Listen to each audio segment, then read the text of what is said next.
আসসালামু আলাইকুম, শুভেচ্ছা সহ আমন্ত্রণ জানাচ্ছি দেশের এবং দেশের বাইরের সকল দর্শক শ্রোতাকে চ্যানেল আই সংবাদ আয়োজন নিয়ে বার্তাকক্ষে রয়েছি আহমেদ মেহেদী হাসান। সংবাদের শুরুতেই চলুন জেনে নেওয়া যাক fresh full cream milk powder সংবাদ শিরোনাম। পররাষ্ট্রমন্ত্রীকে মার্কিন পররাষ্ট্রমন্ত্রীর টেলিফোন। বঙ্গবন্ধুর জন্ম শতবর্ষ ও বিজয়ের সুবর্ণ জয়ন্তীর শুভেচ্ছার পাশাপাশি র্যাব কর্মকর্তাদের উপর নিষেধাজ্ঞা নিয়ে আলোচনা। মৈত্রী ও বন্ধুত্বের প্রতীকী প্রকাশে বাংলাদেশের জন্য মুক্তিযুদ্ধের স্মারক উপহার। জাতীয় স্মৃতিসৌধ ও জাতির পিতার প্রতিকৃতিতে ভারতীয় রাষ্ট্রপতির শ্রদ্ধাঞ্জলি। কোন নাগরিককে সংখ্যালঘু হিসেবে দেখে না সমান অধিকারের বাংলাদেশ। ভারতীয় রাষ্ট্রপতির সঙ্গে বৈঠকে প্রধানমন্ত্রী শেখ হাসিনা। মহাবিজয়ের সুবর্ণ জয়ন্তী উদযাপনে বাংলাদেশ। অর্থনৈতিক ও সামাজিক বৈষম্য দূর করে উন্নয়ন অগ্রযাত্রার স্বপ্ন। বিজয় দিবসে চ্যানেল আইয়ের চেতনা চত্বরে বিজয় মেলা। কোভিডের কারণে দর্শনার্থী না থাকলেও পরিপূর্ণ আয়োজন। এবং ঢাকা বিশ্ববিদ্যালয়ের শিক্ষার্থী মেঘলা হত্যায় বিশেষ ট্রাইব্যুনালে বিচার দাবি। 3 দিনের রিমান্ডে আটক স্বামী।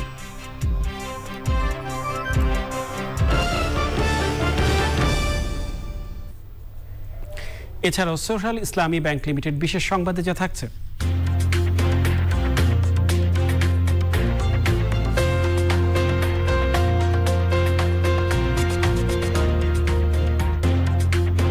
মুক্তিযুদ্ধের সময় যৌথ বাহিনীর ভারতীয় সদস্যদের বাংলাদেশ সফরের খবর।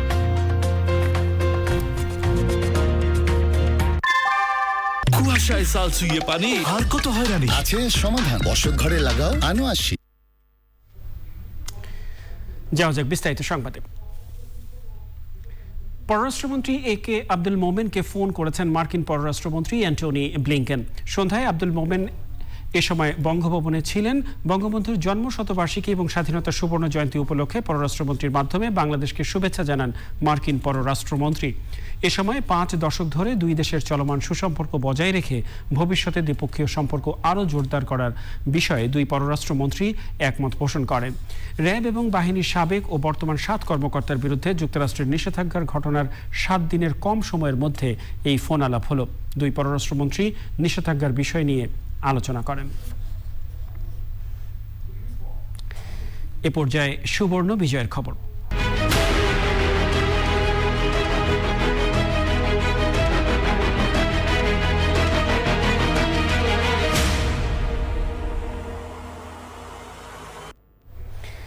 দুদেশের মৈত্রী ও বন্ধুত্বের আরও জোরদার করার বার্তা নিয়ে বাংলাদেশের বিজয় সুবর্ণ জয়ন্তী উৎসবে যোগ দিতে ঢাকায় এসেছেন ভারতের রাষ্ট্রপতি রামনাথ কোবিন্দ। সন্ধ্যায় তিনি বঙ্গভবনে রাষ্ট্রপতি মোহাম্মদ আব্দুল হামিদের সঙ্গে সৌজন্য সাক্ষাৎ করেছেন। কোবিন্দ সস্ত্রীক বঙ্গভবনে পৌঁছলে রাষ্ট্রপতি মোহাম্মদ আব্দুল হামিদ এবং তার স্ত্রী হামিদা খানম তাদের স্বাগত জানান। পরে দুই রাষ্ট্রপতির মধ্যে সৌজন্যে বৈঠক অনুষ্ঠিত হয়। সে সময় ভারতের রাষ্ট্রপতি মুক্তিযুদ্ধের স্মারক উপহার হিসেবে বাংলাদেশের স্বাধীনতা যুদ্ধে ব্যবহৃত MiG-29 বিমান ও T-55 ট্যাঙ্কের রেপ্লিকা রাষ্ট্রপতি মোহাম্মদ আব্দুল হামিদের কাছে তুলে দেন। পরে ভারতের রাষ্ট্রপতির সম্মানে আয়োজিত সাংস্কৃতিক অনুষ্ঠানে যোগ দেন দুই রাষ্ট্রপ্রধান। সেখানে প্রধানমন্ত্রী শেখ হাসিনাও উপস্থিত ছিলেন।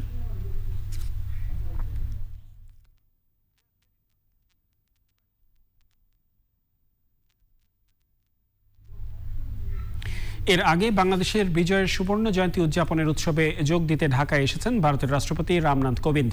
3 দিনের সফরে তিনি বিজয় দিবসের প্যারেডে যোগ দিয়ে সালাম গ্রহণ করবেন। বাংলাদেশের সুবর্ণ জয়ন্তী এবং বঙ্গবন্ধুর জন্ম শতবর্ষ উপলক্ষে আয়োজিত বিশেষ অনুষ্ঠানেও বক্তৃতা করবেন তিনি, জানাচ্ছেন পান্থ রহমান। মুক্তিযুদ্ধের সময় থেকে বাংলাদেশের অকৃত্রিম বন্ধু ভারত। বাংলাদেশের বিজয়ের 50 বছর পূর্তিতে যে উৎসব, তাতে অতিথি ভারতের রাষ্ট্রপতি রামনাথ কোবিন্দ। উৎসবে যোগ দিতে ঢাকায় ভারতের রাষ্ট্রপতি।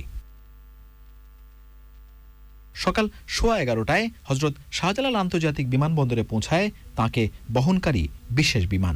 সস্ত্রীক অতিথিকে স্বাগত জানান বাংলাদেশের রাষ্ট্রপতি মোহাম্মদ আব্দুল হামিদ। অতিথির সম্মানে 3 বাহিনীর একটি চৌকস দলের গার্ড অব অনারের পর লাল গালিচা পেরিয়ে গার্ড পরিদর্শন করেন রামনাথ কোবিন্দ। বিমানবন্দর থেকে তিনি রওনা হন সাভারের উদ্দেশ্যে। সেখানে জাতীয় স্মৃতিসৌধে মুক্তিযুদ্ধে বীর শহীদদের প্রতি শ্রদ্ধা জানান রাষ্ট্রপতি রামনাথ। কোবিন্দ।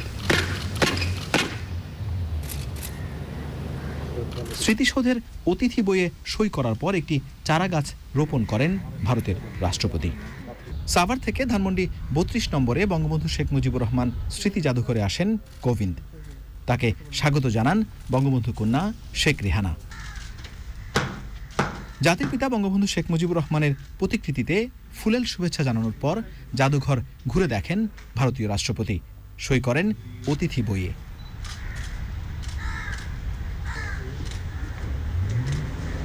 বিকেলে প্রেসিডেন্ট কোবিন্দের সঙ্গে সৌজন্য সাক্ষাৎ করেন প্রধানমন্ত্রী শেখ হাসিনা। সে সময় বন্ধুপ্রতিম দুই দেশের সম্পর্ক এবং দ্বিপাক্ষিক ইস্যুগুলো নিয়ে আলোচনা হয়। এছাড়াও পররাষ্ট্রমন্ত্রী ডক্টর একে আব্দুল মোমেন দেখা করেন ভারতের রাষ্ট্রপতি রামনাথ কোবিন্দের সঙ্গে। পান্থ রহমান, চ্যানেল আই, ঢাকা। ভারতের রাষ্ট্রপতি রামনাথ কোবিন্দ প্রধানমন্ত্রী শেখ হাসিনাকে বলেছেন, বাংলাদেশে কাউকে সংখ্যালঘু হিসেবে দেখা হয় না, এদেশে সবার সমান অধিকার। হোটেল সোনারগাঁয়ে ভারতের রাষ্ট্রপতি রামনাথ কোবিন্দের সাথে সৌজন্য সাক্ষাৎ করেন প্রধানমন্ত্রী। ধানমন্ডির ৩২ নম্বরে বঙ্গবন্ধু ভবন পরিদর্শন করায় ভারতের রাষ্ট্রপতিকে ধন্যবাদ জানান প্রধানমন্ত্রী শেখ হাসিনা। এছাড়া রোহিঙ্গা ইস্যু সমাধানের বিষয়েও কথা বলেন প্রধানমন্ত্রী। এছাড়াও ভারতের রাষ্ট্রপতির সাথে সৌজন্য সাক্ষাৎ করেন পররাষ্ট্রমন্ত্রী আব্দুল মোমেন। ভারতের রাষ্ট্রপতির সাথে প্রধানমন্ত্রী শেখ হাসিনা সৌজন্য সাক্ষাৎ শেষে সাংবাদিকদের সাথে কথা বলেন পররাষ্ট্রমন্ত্রী ও পররাষ্ট্র প্রতিমন্ত্রী। আমাদের দেশে মাননীয় প্রধানমন্ত্রী সরকার অনেক উন্নয়ন করেছেন, অভাবনীয় সাফল্য। একটি বড় হচ্ছে স্টেবিলিটি। শুধু বাংলাদেশের স্টেবিলিটি না, অত্র অঞ্চলে একটা স্টেবিলিটি আনানো হয়েছে। তো মাননীয় প্রধানমন্ত্রীকে আমরা সবসময় একে অপরকে সাহায্য করব। এই স্টেবিলিটি শুধু বাংলাদেশের জন্য, আপনাদের প্রতিবেশী রাষ্ট্রের স্টেবিলিটির জন্য মাননীয় প্রধানমন্ত্রীর স্টেবিলিটি খুব প্রয়োজন। এই ব্যাপারে আমরা উই শুড ওয়ার্ক টুগেদার। মাননীয় প্রধানমন্ত্রী বলেছেন যে অব্যাহতভাবে বাংলাদেশ এবং ভারতের কোঅপারেশন এই রিজিয়নে শান্তি প্রতিষ্ঠা করেছে এবং আরও অনেক দূর যাবে। আমাদের গরিবি হটানোতে দুই দেশের কোঅপারেশন আরও হওয়া দরকার এবং মাননীয় প্রধানমন্ত্রীকে ভারতের রাষ্ট্রপতি ধন্যবাদ জানিয়েছেন। দুর্গাপূজার পরে যে সমস্যা হয়েছিল, মাননীয় প্রধানমন্ত্রী বলেছেন যে আমাদের দেশে সংখ্যালঘু হিসাবে কাউকে ট্রিট করা হয় না, সকলকে সমান অধিকারে নাগরিক অধিকার দেওয়া হয়। বিজয়ের সুবর্ণ জয়ন্তী উদযাপন করছে বাংলাদেশ। 50 বছরে বাংলাদেশ তার অর্জনের স্বীকৃতি পেয়েছে সারা বিশ্ব থেকে। সেই ধারাবাহিকতায় আগামীতে অর্থনৈতিক ও সামাজিক বৈষম্য দূর করে উন্নয়ন অগ্রযাত্রায় বাংলাদেশ আরও বহু দূর যাবে, এমন প্রত্যাশা সকলের। লাইলা নওশিনের রিপোর্ট। ইংরেজদের কবল থেকে মুক্ত হওয়ার পর এ ভূখণ্ডে পাকিস্তান যে উপনিবেশিক শাসন শোষণ শুরু করে, সেখান থেকে দীর্ঘ সংগ্রাম ও মুক্তিযুদ্ধের মাধ্যমে স্বাধীনতা এনে দেন জাতির পিতা বঙ্গবন্ধু শেখ মুজিবুর রহমান। 50 বছরে উন্নয়ন অগ্রযাত্রায় বাংলাদেশের সাফল্য অনেক। তলাবিহীন ঝুড়ি থেকে খাদ্যে স্বয়ংসম্পূর্ণ বাংলাদেশ উদযাপন করছে বিজয়ের সুবর্ণ জয়ন্তী। স্বাধীনতায় প্রাপ্তি এসেছে সকলের ঘরে। পয়সা পায়, কামাইতে পারে, সবাই খায়, অসুবিধা নাই। আগে কষ্ট ছিল বেশি, আগে খারাপ ছিল, মনের রিক্সা চালা ভালো আছে। স্বাধীনতা অন্তত দেড় সকালে ভালো হয়েছে, কথা নাই ভালো, এখনো ভালো, আগে তো না এখন ভালো। আগে তো মানুষ কষ্ট ছিল, এখন তো কষ্ট। তেমন একটা জিনিস বুঝতে জানি, একটা রিক্সা 4-5 টাকা কাজ করে। 50 বছরে অবকাঠামোগত উন্নয়নও হয়েছে অনেক। তবে অর্থনৈতিক অগ্রগতির পাশাপাশি বৈষম্য দূর করার কথা বলছেন তরুণ প্রজন্ম। একটা উপনিবেশিক শাসন থেকে মুক্ত হয়েছে, আমরা এখন মুক্তভাবে শ্বাস নিতে পারি এবং সেটার যে আমরা 50 বছর পূর্তি করব, এটা আমার কাছে অনেক বড় একটা প্রাপ্তি। আমার সমান অধিকার চাই, আমার মানবাধিকার চাই, আমার ফেয়ার ইলেকশন চাই, আমার গণতন্ত্র ফিরে চাই। এটা আমার বিজয় দিবসের বিজয়ের 50 বছরে এটা হচ্ছে আমার একমাত্র চাওয়া। আমরা যেন জাতি হিসেবে সকল ধর্ম মত নির্বিশেষে সকলে এক কাতারে এসে আমাদের জাতীয় উন্নয়নে কাজ করতে পারি। জনমানুষের এই প্রত্যাশা পূরণ আর টেকসই উন্নয়নের জন্য উন্নয়ন বিশেষজ্ঞরা দুর্নীতি দূর করার তাগিদ দিচ্ছেন। বাংলাদেশ উন্নয়নের ক্ষেত্রে যে অসামান্য উন্নতি করেছে, সেটাকে টেকসই করতে হলে আমাদের অবকাঠামোর আরো উন্নতি করতে হবে, আমাদের দুর্নীতি দূর করতে হবে, বিশেষ করে মানুষের উপরে বিনিয়োগ বাড়াতে হবে, আমাদের শাসন ব্যবস্থায় আরো জবাবদিহিতা স্পষ্টতা আরো বাড়াতে হবে এবং সবাই মিলে কাজ করবার একটা সংস্কৃতি গড়ে তুলতে হবে। অগ্রগতির ধারা ধরে রাখতে মেধাবীদের দেশে রাখার মতো যুগোপযোগী পরিকল্পনার তাগিদও এসেছে সবার কাছ থেকে। 50 বছরে কি প্রত্যাশা ছিল, কি পেয়েছি, কি পাইনি, সেই হিসেবের অঙ্কগুলো না কষে আগামী দিনগুলোতে বাংলাদেশের মানুষ কেমন থাকবে, কিভাবে দেশের মানুষকে ভালো রাখা যাবে, সেই অঙ্কগুলো করা হোক বিজয়ের 50-এ, এমনটাই প্রত্যাশা। Laila Nowshin, channel I, Dhaka. এদিকে স্বাধীনতার সুবর্ণ জয়ন্তী উদযাপনে প্রস্তুত রাজধানী ঢাকা সহ সারা দেশ। রাজধানীতে সংসদ ভবন সহ গোটা নগর, রাজপথ, অলিগলি লাল সবুজের আলোয় রঙিন। 52 ভাষা আন্দোলন, মুক্তিযুদ্ধের 16 ডিসেম্বর রেসকোর্স ময়দানে পাকিস্তানি বাহিনীর আত্মসমর্পণ এবং গত 50 বছরে গৌরবময় অর্জন সবই তুলে ধরা হয়েছে সংসদ ভবন এলাকা, মানিক মিয়া অ্যাভিনিউ জুড়ে। এসবি নাওয়াজের রিপোর্ট।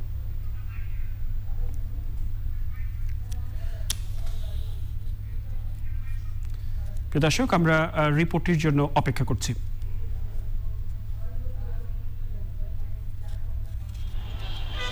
উৎসব শুরু হয়ে গেছে।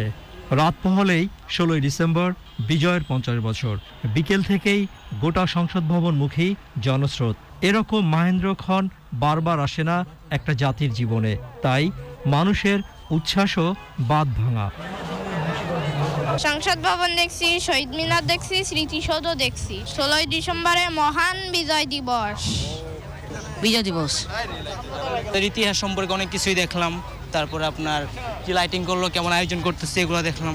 16 ডিসেম্বর আমাদের দেশ পাকিস্তানের কাছে স্বাধীন হয়েছিল আর কি। তো ভালো লাগতেছে যে আমরা এই দিনটার জন্যই তো আসলে দেশ স্বাধীন হওয়া, যে আমরা যাতে মুক্তভাবে চলতে পারি, এই সেভাবেই তো চলতেছি। মহাবিজয়ের মহানায়ক বঙ্গবন্ধু শেখ মুজিবুর রহমানের জন্মশতবার্ষিকী, বিজয়ের 50 বছর, স্বল্পোন্নত দেশ থেকে উন্নয়নশীল দেশের কাতারে ওঠায় অগ্রগতি। একটা জাতির জন্য উদযাপনে আর কি দরকার? 16 ডিসেম্বর বিজয় দিবস, বঙ্গবন্ধুর অনুষ্ঠানে এই আয়োজিত আজকের এই আমাদের ভালোবাসা কিনা হচ্ছে। এটাই আমরা বাংলা ভাষা পাইছি এবং সবকিছু বাংলাভাবে করতে পারতেছি। পতাকার ব্যস্ত আছি, 16 ডিসেম্বর উপলক্ষে ব্যস্ত আছি। বেচা হয়েছে আজকে 4000 টাকার মতন বেচা কিনে হয়েছে। অনুষ্ঠান উপলক্ষে 10 দিন আগে থেকে মানে শেষ পর্যন্ত এই ডিমান্ড থাকে। বঙ্গবন্ধুর জন্মশতবার্ষিকী উদযাপনে জাতীয় বাস্তবায়ন কমিটি এক সংবাদ বিজ্ঞপ্তিতে জানিয়েছে, 2 দিনের অনুষ্ঠান শুরু হবে বৃহস্পতিবার বিকাল 4:30টায়। শুরুতেই প্রধানমন্ত্রী শেখ হাসিনার পরিচালনায় থাকবে সুবর্ণ জয়ন্তী ও মুজিব বর্ষের শপথ। বিজয় দিবস, স্বাধীনতার সুবর্ণ জয়ন্তী। স্বাধীনতার এই 50 বছরে বাংলাদেশের অর্জন অসামান্য, আকাশ ছোঁয়া। 50তম বিজয় দিবসের প্রাক্কালে এই বিজয় অর্জনের জন্য প্রথম থেকে শুরু করে চূড়ান্ত বিজয় পর্যন্ত যারা আত্মত্যাগ করেছেন তাদের সবার প্রতি বিনম্র শ্রদ্ধা। রিজভিন আওয়াজ, চ্যানেল আই, জাতীয় সংসদ ভবন, ঢাকা। এদিকে প্রতি বছরের মতো এবারও বিজয় মেলার আয়োজন করেছে চ্যানেল আই। স্বাস্থ্যবিধি মেনে বিজয়ের 50 শিরোনামে ঐক্য.com.bdর পৃষ্ঠপোষকতায় 16 ডিসেম্বর দিনব্যাপী নানা আয়োজন থাকবে বিজয় মেলায়। রিপোর্টে জানাচ্ছেন রোকসানা আমিন।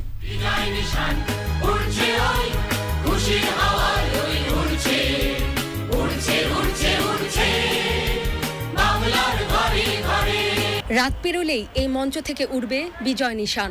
বসবে ঐক্য.com.bd চ্যানেল আই বিজয় মেলা। সকাল 11:05 শুরু হয়ে চলবে বিকেল 4টা পর্যন্ত। করোনার কারণে দর্শনার্থী না থাকলেও আয়োজন থাকবে পরিপূর্ণ। মেলার বিভিন্ন দিকের কথা জানালেন আয়োজনের প্রযোজনা অধিকর্তা ও পরিকল্পক। 50 বছরকে স্মরণ করে 50 জন মুক্তিযোদ্ধাকে প্রতীকী সম্মাননা দেব। সারা বাংলাদেশে যত মুক্তিযোদ্ধা আছেন তাদেরকে শ্রদ্ধাঞ্জলি জানাবো এই প্রতীকী সম্মাননার মাধ্যমে। পাশাপাশি আমরা মুক্তিযুদ্ধ জাদুঘর, আমাদের এটা একটা গর্বের ব্যাপার, কারণ মুক্তিযুদ্ধ জাদুঘর কিন্তু আমাদের মুক্তিযুদ্ধ ইতিহাস এবং নানা জিনিসকে সংরক্ষণ করে আমাদের এই প্রজন্ম এবং পরবর্তী প্রজন্মের জন্য কিন্তু নানা বিষয়কে তুলে ধরছেন এই মুক্তিযুদ্ধ জাদুঘরে এবং সংরক্ষণ করছেন, এবং আমাদের ভবিষ্যৎ প্রজন্মের জন্য কিন্তু একটা বিশাল আর্কাইভ হয়েছে এই মুক্তিযুদ্ধ জাদুঘর। আমরা তাদেরও সম্মান জানাবো আমাদের এই অনুষ্ঠানে, তাদের সম্মাননা দিয়ে, এবং শ্রদ্ধাঞ্জলি জানাচ্ছি আমাদের সেই বীর মুক্তিযোদ্ধা এবং আমাদের শহীদ মা বোন যারা ছিলেন সেই সময় হারিয়েছি আমরা যারা, তাদের কথাও কিন্তু আমরা স্মরণ করব এবং নানা বিষয়ে কিন্তু তুলে ধরার চেষ্টা করব আমাদের এই দিনটাকে। চ্যানেল আই যে সবসময় মুক্তিযুদ্ধের সঠিক ইতিহাস তুলে ধরতে দায়বদ্ধ, একজন বীর মুক্তিযোদ্ধা হিসেবে সে কথা আরেকবার মনে করিয়ে দিলেন মুকিত মজুমদার বাবু। চ্যানেল আই কখনো ভুলে যায় নাই আমাদের মুক্তিযুদ্ধকে, কখনো ভুলে যায় নাই স্বাধীনতাকে, এবং কখনোই ভুলে যায়নি এই জনগণকে। কারণ এই জনগণ, এই দেশের মানুষই কিন্তু আমাদের শক্তি। সুতরাং আমরা কিন্তু সবসময় সব ধরনের মানুষকে, যারা শিক্ষিত হোক, অশিক্ষিত হোক অথবা সাধারণ মানুষ, আমি যদি বলি সবাইকেই কিন্তু আমরা সবার জন্যই আমাদের অনুষ্ঠানমালা এভাবে সাজিয়েছি যেন সবাই সেই অনুষ্ঠান থেকে উপকৃত হয়। দর্শকের জন্য একটি কথাই আছে, দেশটি আমাদের, এই জনগণও আমরাই এই দেশের, আমাদের সবারই কিছু না কিছু ক্ষমতা আছে। তার সাথে যদি একটু মমতা মিশিয়ে আমরা হাতে হাত মিলিয়ে এগিয়ে একসাথে কাজ করি, তাহলেই কিন্তু এই দেশটা ভালো থাকবে, আমরা ভালো থাকবো, আমাদের ভবিষ্যৎ প্রজন্ম ভালো থাকবে। সকাল 11:05 চ্যানেল আই চেতনা চত্বর থেকে 15তম বিজয় মেলার উদ্বোধন করবেন বীর মুক্তিযোদ্ধা সহ দেশ বরেণ্য ব্যক্তিত্বরা। দর্শকদের জন্য দিনব্যাপী আয়োজন, সরাসরি প্রচার হবে চ্যানেল আই এর পর্দায়। রোকসানা আমিন, চ্যানেল আই, ঢাকা। যাওয়া যাক অন্যান্য সংবাদে। ঢাকা বিশ্ববিদ্যালয়ের নৃত্যকলা বিভাগের শিক্ষার্থী ইলমা চৌধুরী মেঘলার মৃত্যু স্বাভাবিক নয় বলে মনে করছেন তার সহপাঠী এবং শিক্ষকরা। তার মৃত্যুর জন্য দায়ীদের বিচারের আওতায় আনতে স্পেশাল ট্রাইব্যুনাল গঠনের দাবি জানান তারা। মঙ্গলবার বিকেলে রাজধানীর একটি হাসপাতালে মেঘলার মৃত্যু হয়। মেঘলার স্বামীকে 3 দিনের রিমান্ডে দিয়েছে আদালত। বিস্তারিত যাযাবর মিন্টুর রিপোর্টে। ঢাকা বিশ্ববিদ্যালয়ের ছাত্রী ইলমা চৌধুরী মেঘলার অস্বাভাবিক মৃত্যুর ঘটনায় তার বাবা সাইফুল ইসলাম চৌধুরী বুধবার রাজধানী বনানী থানায় হত্যা মামলা দায়ের করেন। মেঘলার স্বামী ইফতেখার আবেদিন, শাশুড়ি শিরিন আমিন ও শ্বশুর মোহাম্মদ আমিনকে মামলায় আসামি করা হয়েছে। এজাহারে বলা হয়েছে, এবছরের এপ্রিলে মেঘলার সঙ্গে ইফতেখারের বিয়ে হয়। বিয়ের পর ইফতেখার ও তার বাবা মা মেঘলাকে লেখাপড়া বন্ধ করতে বলেন। মেঘলা অস্বীকৃতি জানালে তাকে নানাভাবে শারীরিক নির্যাতন করা হয়। বিয়ের 3 মাস পর ইফতেখার কানাডায় চলে যান। 12 ডিসেম্বর তিনি দেশে আসেন। গত মঙ্গলবার মেঘলার মাকে ফোনে ইফতেখার জানান, গুরুতর অসুস্থ মেঘলাকে চিকিৎসার জন্য হাসপাতালে নেওয়া হচ্ছে। এই ঘটনায় মেঘলার স্বামী ইফতেখারকে ঘটনার দিনে আটক করে পুলিশ। বুধবার তাকে আদালতে পাঠানো হলে 3 দিনের রিমান্ড মঞ্জুর করেন আদালত। দায়ীদের বিচারের আওতায় আনতে স্পেশাল ট্রাইব্যুনাল গঠনের দাবি জানিয়ে বুধবার দুপুরে ঢাকা বিশ্ববিদ্যালয়ের অপরাজয় বাংলার পাদদেশে মানববন্ধন করেন তার সহপাঠী ও শিক্ষকরা। বিশ্ববিদ্যালয়ের পক্ষ থেকে, আমার বিভাগের পক্ষ থেকে, আমার ছাত্রছাত্রী ছেলেমেয়েদের পক্ষ থেকে এই ঘটনার সুস্থ তদন্ত এবং সুষ্ঠু বিচার দাবি করছি। ময়নাতদন্তের পর মেঘলার মরদেহ পরিবারের কাছে দেওয়া হয়েছে। যাযাবর মিন্টু, চ্যানেল আই, ঢাকা। এ পর্যায়ে আই স্পোর্টস।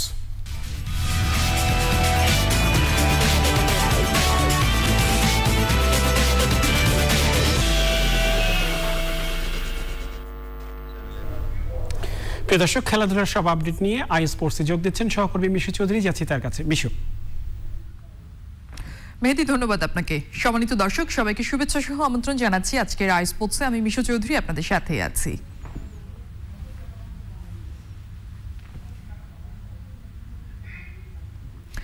নিউজিল্যান্ডে থাকা বাংলাদেশ ক্রিকেট দলে হানা দিয়েছে করোনা ভাইরাস। 3য় দফা পরীক্ষায় করোনা পজিটিভ এসেছে বাংলাদেশের স্পিন বোলিং কোচ রঙ্গনা হেরাথের। তবে সেটি অমিক্রন কিনা তা এখনো নিশ্চিত করেনি নিউজিল্যান্ড কর্তৃপক্ষ।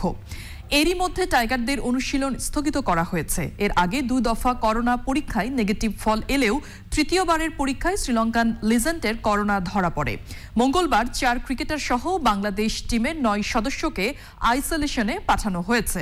টাইগারদের বহনকারী নিউজিল্যান্ডগামী ফ্লাইটে এক যাত্রী করোনায় আক্রান্ত ছিলেন বলে জানা গেছে, যার খুব কাছেই ছিলেন টেস্ট অধিনায়ক মমিনুল হক, ইয়াসির আলী, ফজলে মাহমুদ, মেহেদি হাসান মিরাজ, টিম ডিরেক্টর খালেদ মাহমুদ, নির্বাচক আব্দুর রাজ্জাক সহ 3 স্টাফ। প্রত্যেকেই আইসোলেশনের সময়সীমা বাড়ানো হয়েছে।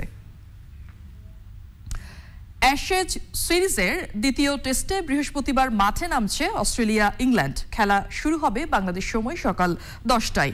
এক পরিবর্তন নিয়ে দিবারাত্রির এই টেস্টের জন্য একাদশ ঘোষণা করেছে অস্ট্রেলিয়া। চোটের কারণে এই ম্যাচ থেকে আগেই ছিটকে গিয়েছেন জশ হ্যাজেলউড। শঙ্কা থাকলেও খেলছেন ডেভিড ওয়ার্নার। হ্যাজেলউডের বদলে একাদশে জায়গা পেয়েছেন তরুণ পেসার জাজ রিচার্ডসন।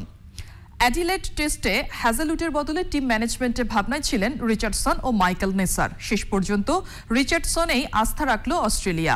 এর আগে প্রথম টেস্ট জিতে সিরিজে এগিয়ে রয়েছে স্বাগতিক অস্ট্রেলিয়া। 9 উইকেটের বড় জয় পেয়েছিল প্যাট কামিন্সের দল। এবার অবশ্য ঘুরে দাঁড়াতে প্রস্তুত সফরকারী ইংল্যান্ড।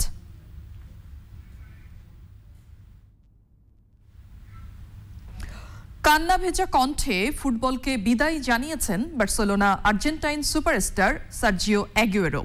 হৃদযন্ত্রের সমস্যার কারণে মাত্র 33 বছর বয়সেই নিজের বুট জোড়া তুলে রাখার সিদ্ধান্ত নিয়েছেন এই তারকা ফরওয়ার্ড। বিদায় বেলায় সমর্থকদের ধন্যবাদ জানিয়েছেন তিনি। সাদি মাহমুদের রিপোর্টে বিস্তারিত।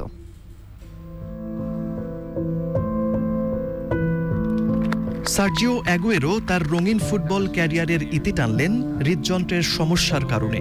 সুস্থভাবে বেঁচে থাকতে এমন কঠিন সিদ্ধান্তই নিতে হয়েছে 33 বছর বয়সী এই আর্জেন্টাইন সুপারস্টারকে। বার্সেলোনায় এক অনুষ্ঠানে কান্না ভেজা চোখে বিদায়ের কথাটি জানিয়ে দিয়েছে হলো।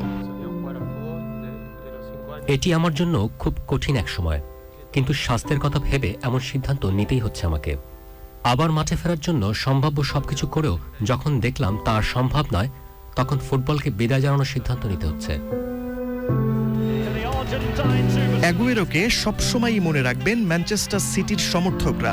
ক্লাবটির হয়ে 390 ম্যাচ খেলে 260টি গোল করেছেন, জিতেছেন 15টি শিরোপা, হয়েছেন প্রিমিয়ার লিগ কিংবদন্তি। আর্জেন্টিনার হয়ে 101 ম্যাচে করেছেন 41 সদস্যও ছিলেন সার্জিও অ্যাগুয়েরো।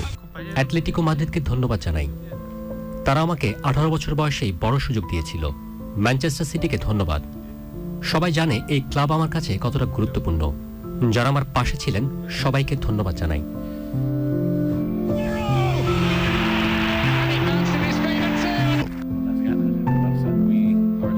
সাদি Mahmud, sports desk, channel I. প্রিয় দর্শক, এই ছিল আজকের আই স্পোর্টসে। আপনাদের সবাইকে ফিরে নিয়ে যাচ্ছি মূল সংবাদে মেহেদির কাছে। বিশু, আপনাকে ধন্যবাদ খেলাধুলার সব খবর দর্শকদের জানিয়ে দেবার জন্য। চলে যাচ্ছি অন্যান্য সংবাদে। তথ্য ও সম্প্রচার মন্ত্রী ডক্টর হাসান মাহমুদ বলেছেন, যাদের দেশের নির্বাচনের ফলাফলকে ভণ্ডুল করার জন্য সংসদে হামলা হয়, ঘেরাও করে পুলিশ সহ মানুষ হত্যা করা হয়, তারা অন্য দেশকে গণতন্ত্রের নিয়ে কথা বলার অধিকার রাখে না। দুপুরে চট্টগ্রাম প্রেস ক্লাবে বঙ্গবন্ধু হলে উত্তর জেলা আওয়ামী লীগ আয়োজিত স্বাধীনতার সুবর্ণ জয়ন্তী ও মহান বিজয় দিবস উপলক্ষে আলোচনা সভায় প্রধান অতিথির বক্তব্যে এসব কথা বলেন তিনি।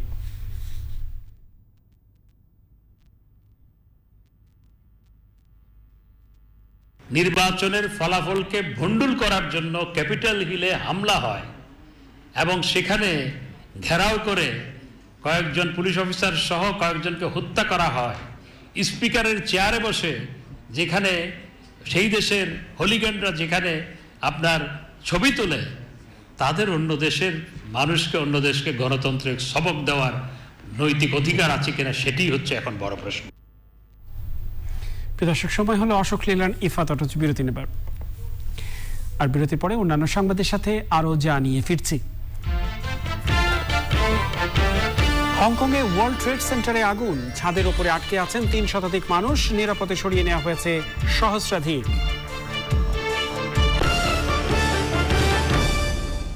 সারাদিনের ব্যস্ততায় ত্বকের যত্ন নেওয়ার সময় কই, ফলাফল শুষ্ক ত্বক। এজন্য আমার চাই ভ্যাসলিন লোশন। এতে আছে ভ্যাসলিন জেলি, যা ত্বককে দেয় 6 গুণ দীর্ঘস্থায়ী ময়শ্চারাইজেশন এবং রাখে সুস্থ ও সতেজ। চাষি ও ক্ষুদ্র নৃগোষ্ঠী শীতার্তরা। শাহ আলম শাহের রিপোর্ট। প্রতি বছরের মতো এবারও জেলায় জেলায় শীতার্ত মানুষের পাশে দাঁড়িয়েছে পরিবেশ সংরক্ষণে কাজ করা প্রতিষ্ঠান প্রকৃতি ও জীবন ফাউন্ডেশন।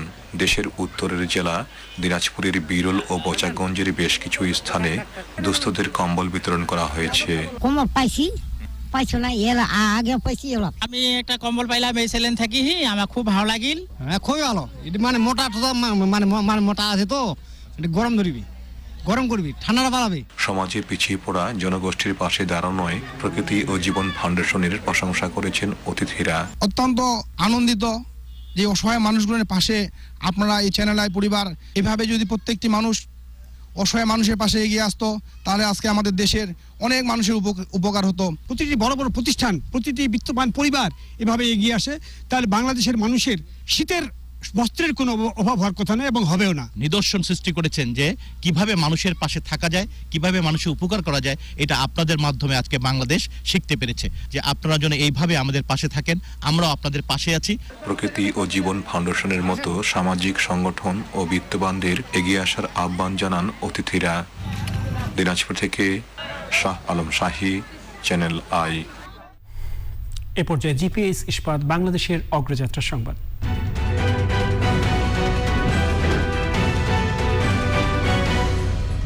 নির্মাণে প্রচলিত স্টিল বেছে নেবেন নাকি বেছে নেবেন এশিয়ার প্রথম কোয়ান্টাম ইলেকট্রিক আর্ক ফার্নেসে তৈরি বিশ্ব সেরা স্টিল? জিপিএইচ ইস্পাত, দৃঢ়তার প্রতিশ্রুতি। শহর থেকে গ্রামের শিক্ষা, স্বাস্থ্য সেবা সহ প্রতিটি খাতের অনন্য অংশ হয়ে উঠেছে তথ্য প্রযুক্তি। প্রধানমন্ত্রী শেখ হাসিনার ভিশন 2021 বাস্তবায়নে বাংলাদেশের তথ্য প্রযুক্তি ব্যবহার যেমন বেড়েছে, তেমনি এই খাতে দিন দিন কর্মসংস্থান বাড়ছে। এগিয়ে চলার 12 বছরে ডিজিটাল বাংলাদেশের বর্তমান ও ভবিষ্যৎ নিয়ে মোহাম্মদ মামুনের ভিডিও চিত্রে রফিকুল বাশারের 8 পর্বের ধারাবাহিকের রিপোর্টের আজ দেখুন 3য় পর্ব।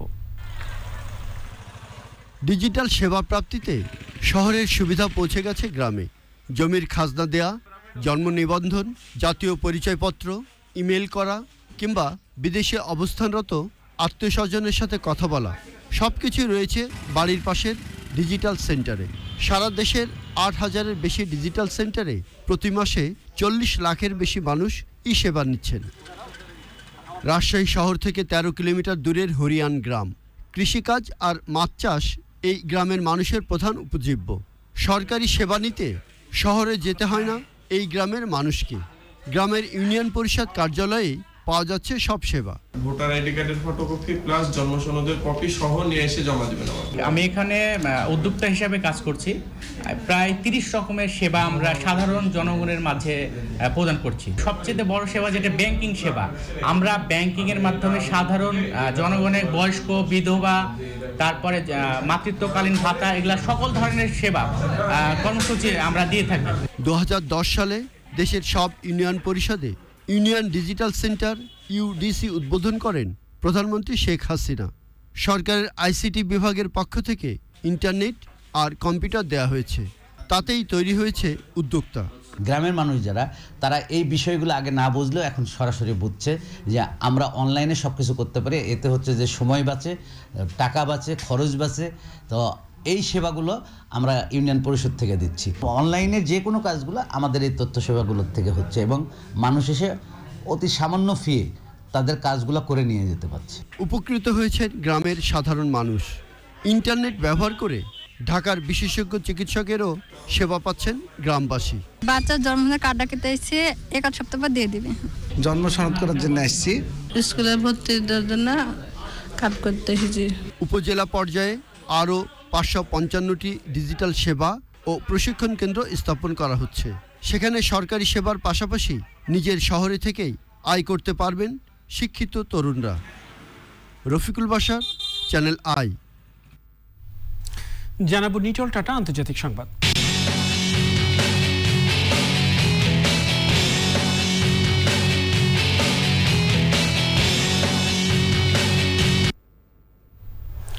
হংকংয়ের ওয়ার্ল্ড ট্রেড সেন্টারে আগুনের ঘটনায় 3 শতাধিক মানুষ এখনও ভবনটির ছাদে আটকে আছেন। এ পর্যন্ত উদ্ধার করা হয়েছে প্রায় 1200 জনকে। 13 জনকে গুরুতর অবস্থায় হাসপাতালে ভর্তি করা হয়েছে। সাউথ চায়না মর্নিং পোস্ট জানায় বুধবার দুপুরে 38 তলা ওয়ার্ল্ড ট্রেড সেন্টারের বৈদ্যুতিক সুইচ থেকে আগুনের সূত্রপাত। উদ্ধারকর্মীরা জানিয়েছেন অনেক মানুষকে এরই মধ্যে সরিয়ে নেওয়া হলেও ভবনের ভেতরে দোকান ও রেস্তোরাঁয় এবং ছাদে এখনও অনেকে আটকা রয়েছেন। সোশ্যাল ইসলামী ব্যাংক লিমিটেড বিশেষ সংবাদ।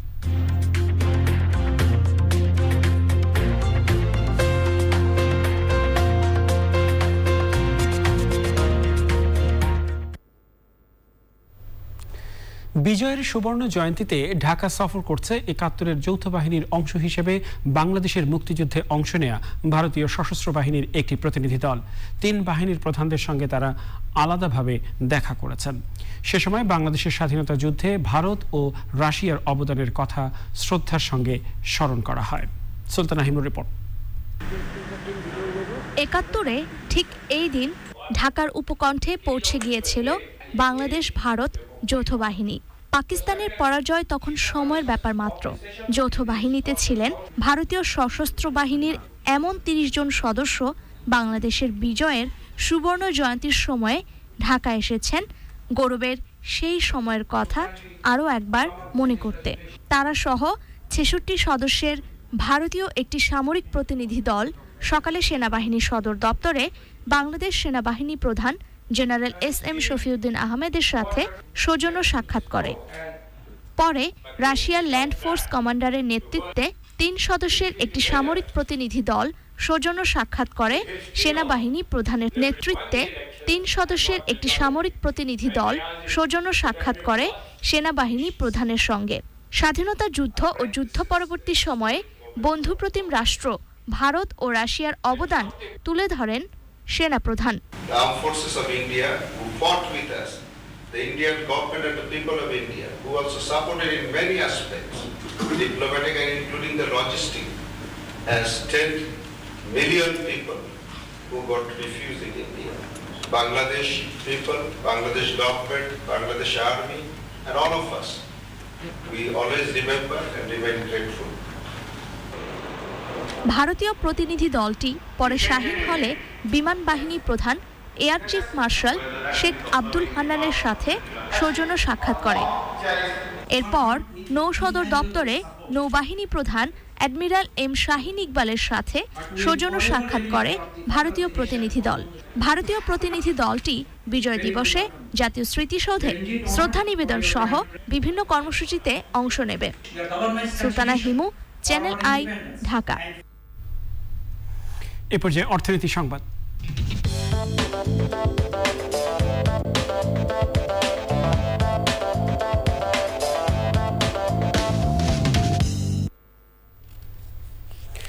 বসুন্ধরা গোল্ড রিফাইনারি এবং আরিশা জুয়েলার্সের ব্যবস্থাপনা পরিচালক সায়েম সুবহান তানভীর বাংলাদেশ জুয়েলার্স সমিতির বাজুসের সভাপতি হিসেবে দায়িত্ব গ্রহণ করেছেন।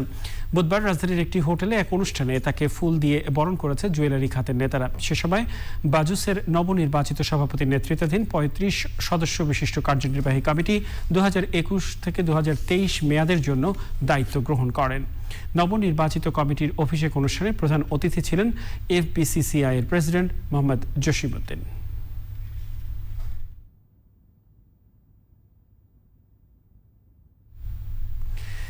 যাওয়া যাক ইন্ডি ক্যাফে গ্লোবাল সিল্ক সিটি সংবাদে।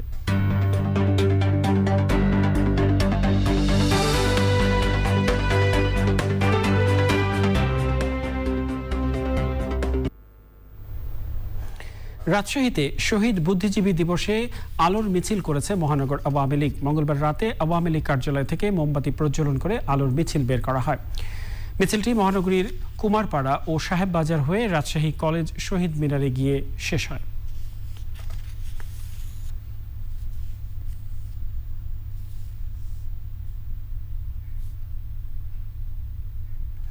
পূবালী ব্যাংক লিমিটেড কৃষি সংবাদ।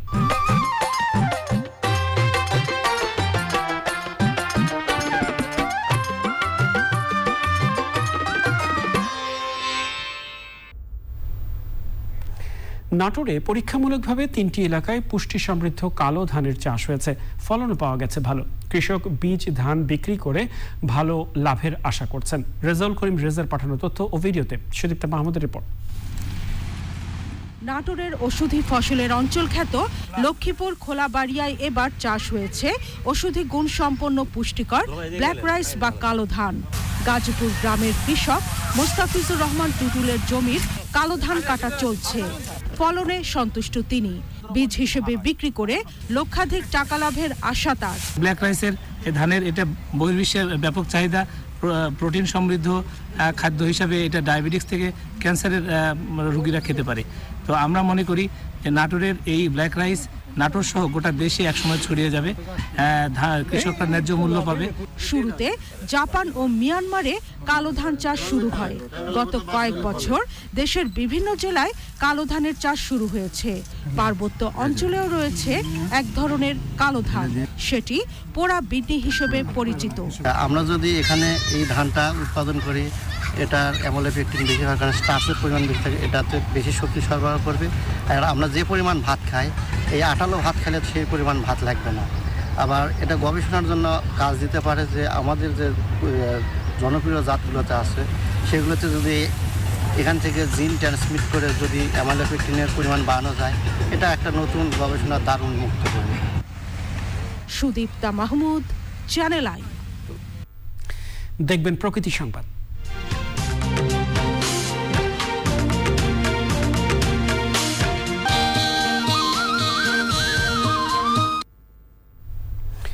সিরাজগঞ্জে সুতা প্রক্রিয়াকরণ মিলের বর্জ্যে পরিবেশ বিপর্যয় ঘটছে। মিলের রাসায়নিক মিশ্রিত বিষাক্ত পানি আশেপাশের জলাশয় ও নদী নালায় ফেলা হচ্ছে, নষ্ট হচ্ছে গাছপালার ফসলি জমি, স্বাস্থ্য ঝুঁকি বাড়ছে, দেখা দিয়েছে সুপেয় পানির অভাব। আশরাফুল ইসলামের ক্যামেরায় ফেরদৌস রবিনের রিপোর্ট। এভাবেই সুতা প্রসেস মিলগুলোর রং ও বিষাক্ত কেমিক্যাল যুক্ত পানি ছড়িয়ে দেওয়া হচ্ছে আশেপাশের খাল বিল ও নদীতে। বিষাক্ত পানিতে পরিবেশ বিপর্যয়ের চরম ভোগান্তিতে সাধারণ মানুষ। তাদের অভিযোগ, পানিবাহিত রোগের পাশাপাশি সুপেয় পানির অভাব দেখা দিয়েছে। টিউবওয়েলের পানি দূষিত, এই যে ফিরোজার পানির জন্য এখন সরকারে যা করবে সেটাই ঠিক। আমরা কি করবো? আমরা তো বাধা দেওয়া সই করতে পারবো না। বাধা দিবা যেমন আরেকজন ইটা মুগুর মারবো। আর এই রঙের পানি যে মিলে করছে এতে দুর্গন্ধ, অসুবিধা হয়, প্রচুর দুর্গন্ধ এই মিলের পানিতে। এবার দুর্গন্ধ, পোলাহানের অসুখ বিসুখ হয়। থাকা হারিনা রঙের গন্ধ, একটু কুরকাপকি পালা হারিনা মইরা যায়, এসে খায়া মরে। এখন বড় বড় মাথা আলারা মনে করেন যে এর মধ্যে দিয়ে তাদের একটা চাপ দেয় করে রাখে আর কি। সিরাজগঞ্জের চৌহালি, বেলকুচি, শাহজাদপুর সহ 6টি উপজেলায় গড়ে ওঠা সুতা প্রসেস মিলগুলো অনুমোদনহীন। আমাদের এইখানে পরিবেশ অধিদপ্তরের ছাড়পত্র নেই। বেলকুচিতে তাঁত শিল্প এলাকা, আর এই সমস্ত ফ্যাক্টরি ছাড়া তাঁত শিল্প চলতে পারে না। বর্জ্যের দূষণে ফুসফুস ক্যান্সার সহ নানা জটিল রোগে আক্রান্ত হওয়ার ঝুঁকি বাড়ছে বলে জানিয়েছে স্বাস্থ্য বিশেষজ্ঞরা। যদি সেই পানি আমাদের কেউ মুখে দেয়, সেক্ষেত্রে পানিবাহিত রোগ, এমনকি স্কিনের যে ডিজিজগুলো আছে, চর্মরোগ হওয়ার সম্ভাবনা, এবং কি বাতাসে যদিও সেগুলো ছড়িয়ে পড়ে রঙের যে মাধ্যমটা, তাহলে আমাদের ফুসফুসে ক্যান্সার পর্যন্ত হতে পারে। স্থানীয় প্রশাসন জানিয়েছে কয়েকটি এলাকায় ইটিপি প্ল্যান্ট সহ দূষণ রোধে উদ্যোগ নেওয়া হয়েছে। সিরাজগঞ্জ থেকে ফেরদৌস রবিন, চ্যানেল আই। যাওয়া যাক এক্সিম ব্যাংক বাণিজ্য সংবাদে।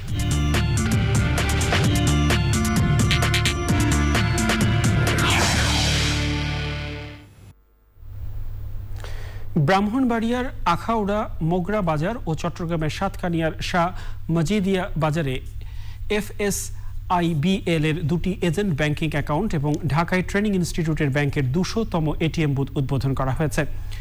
ব্যাংকের ব্যবস্থাপনা পরিচালক Syed Wasek Mohammad Ali agent banking outlet সমূহ ও এটিএম বুথের শুভ উদ্বোধন করেন। এ সময় ব্যাংকের অতিরিক্ত ব্যবস্থাপনা পরিচালক আব্দুল আজিজ ও মোহাম্মদ মোস্তফা খায়ের, উপব্যবস্থাপনা পরিচালক মোহাম্মদ জহুরুল হক ও মোহাম্মদ মাসুদুর রহমান শাহ ও অন্য কর্মকর্তারা উপস্থিত ছিলেন।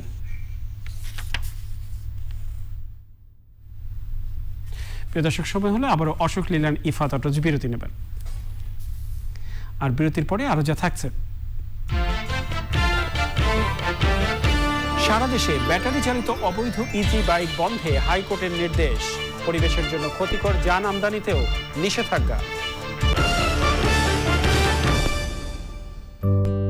সারাদিনের ব্যস্ততায় ত্বকের যত্ন নেওয়ার সময় কই, ফলাফল শুষ্ক ত্বক। এজন্য আমার চাই ভ্যাসলিন ডিপ রেস্টোর। এতে আছে ভ্যাসলিন জেলি, যা প্রচন্ড শীতেও ত্বকে দেয় 6 গুণ দীর্ঘস্থায়ী ময়শ্চারাইজেশন আর দেয় সুস্থ ও সতেজ ত্বক সারাদিন।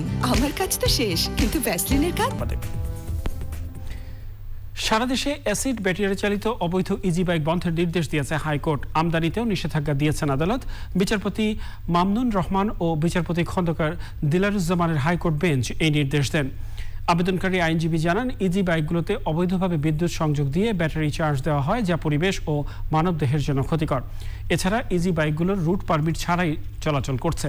এ কারণে অবৈধ ইজি বাইক বন্ধের নির্দেশনা চেয়ে 13 ডিসেম্বর কাজী জসিমুল ইসলাম রিট করেন। এতে শিল্প, সড়ক পরিবহন ও পরিবেশ সচিব সহ 7 জনকে রিটে বিবাদী করা হয়।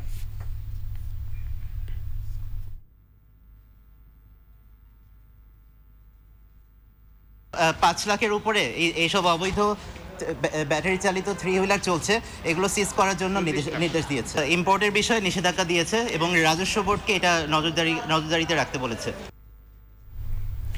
সরকারি বেসরকারি সব স্কুলেই আগামীতে লটারির মাধ্যমে শিক্ষার্থী ভর্তি করা হবে। শিক্ষামন্ত্রী ডক্টর দীপু মনি বলেছেন, ভর্তিতে সমতা আনতেই এই কার্যক্রম। 2022 শিক্ষাবর্ষে সরকারি স্কুলে প্রথম থেকে নবম শ্রেণী পর্যন্ত লটারির মাধ্যমে ফল প্রকাশ অনুষ্ঠানে সরকারের এই সিদ্ধান্তের কথা জানান মন্ত্রী। ডক্টর দীপু মনি বলেন, তদবির, অনৈতিকভাবে অর্থ দিয়ে ও কোচিং সহ নানা অপকর্ম লটারির মাধ্যমে ভর্তির ক্ষেত্রে সুযোগ থাকে না।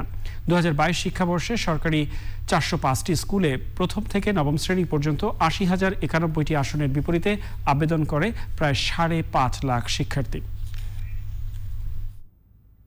এই লটারিতেই আমরা থাকবো, হ্যাঁ ইনশাল্লাহ। কারণ এর মধ্য দিয়েই আমরা আসলে আমাদের যে কারণগুলো বললাম, যে সমস্যাগুলো দূর করবার জন্য এই পদ্ধতিতে এসেছি, সেই সমস্যায় তো আমরা ফিরে যেতে চাই না।